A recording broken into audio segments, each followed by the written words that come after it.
வணக்கம். பொங்கலுக்கு பிறகு தமிழகத்தில் நிகழும் மாற்றம். செங்கோட்டையன் பேச்சு. தமிழ்நாடு சட்டமன்ற தேர்தல் இன்னும் சில மாதங்களில் நடைபெற இருக்கிறது. இதற்கான தீவிர தேர்தல் பிரச்சாரத்தில் அரசியல் கட்சிகள் ஈடுபட்டு வருகின்றன. தவைக்க தலைவர் விஜய் கடந்த 18ஆம் தேதி ஈரோடு மாவட்டம் விஜயமங்கலம் அருகே மக்கள் சந்திப்பு கூட்டத்தை நடத்தினார். இதில் பேசிய தவைக்க தலைவர் விஜய் செங்கோட்டையன் போன்று மேலும் சிலர் தவைக்கவுக்கு வர இருப்பதாக தெரிவித்தார். இந்நிலையில் இன்று செய்தியாளர்களை சந்தித்த தவைக்க நிர்வாக குழு ஒருங்கிணைப்பாளர் செங்கோட்டையன் அக்கட்சியின் கூட்டணி மற்றும் வியூகம் குறித்து கேள்வி எழுப்பப்பட்டது. செய்தியாளர்களின் கேள்விக்கு பதிலளித்த செங்கோட்டையன், பொங்கலுக்கு பிறகு தமிழக அரசியலில் மிகப்பெரிய மாற்றம் நிகழப்போகிறது. தவைக்க தலைவர் விஜயை பார்ப்பதற்காக ஈரோட்டில் ஏறக்குறைய 3.50 லட்சம் மக்கள் கூடியிருந்தார்கள்.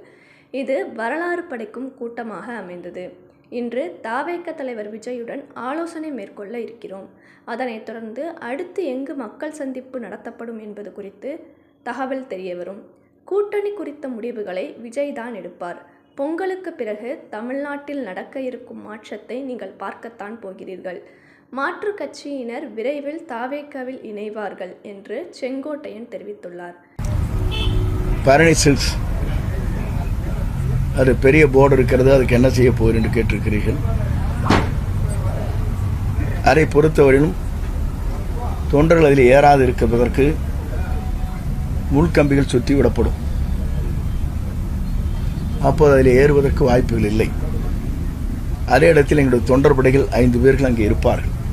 சீரடையோடு அதை கண்காணித்துக் கொள்வார்கள்.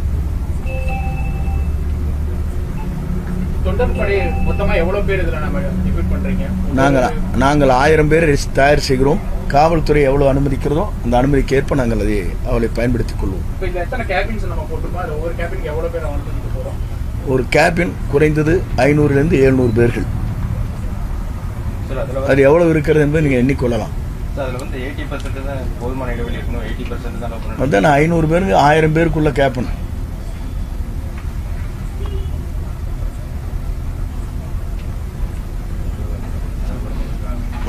ஓகே. அதே நேரத்தில் வருகின்றக்கு டோக்கனோ பாஸோ இல்லை. வந்து செல்கின்றதும் பத்திரமாக வந்து சென்று நிகழ்ச்சியில் கலந்து கொண்டு மகிழ்ச்சியோடு செல்லலாம்.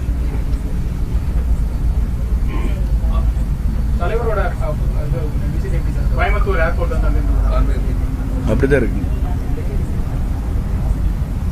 கோவை விமான நிலையத்தில் வருகிறார். அங்கிருந்து நேரடியாகவே கூட்டத்திடலே வந்து அவர் காட்சியளிக்கிறார். 2 மணி நேரம் மட்டும்தான் அலோட் பண்ணியிருக்காங்க.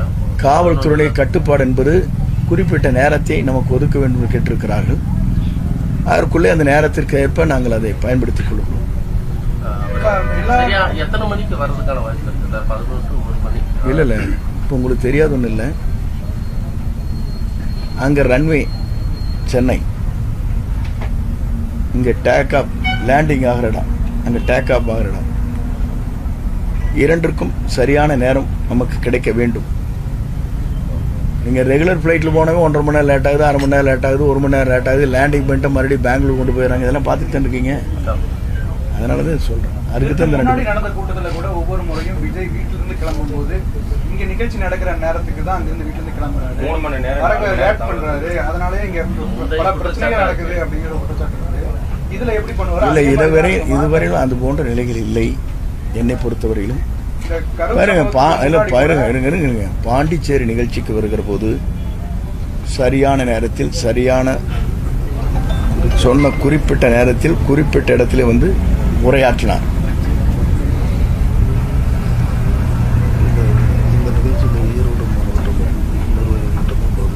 அதே போலதான் குறிப்பிட்ட நேரத்துக்கு வந்துருவாருன்னு நீங்க முழுமையாக நம்பலாம். அதே நேரத்தில் ஈரோடு மாவட்டத்தை சார்ந்திருக்கிற நிர்வாகிகள், பொதுமக்கள் மட்டும் இதில் கலந்து கொள்கிறார்.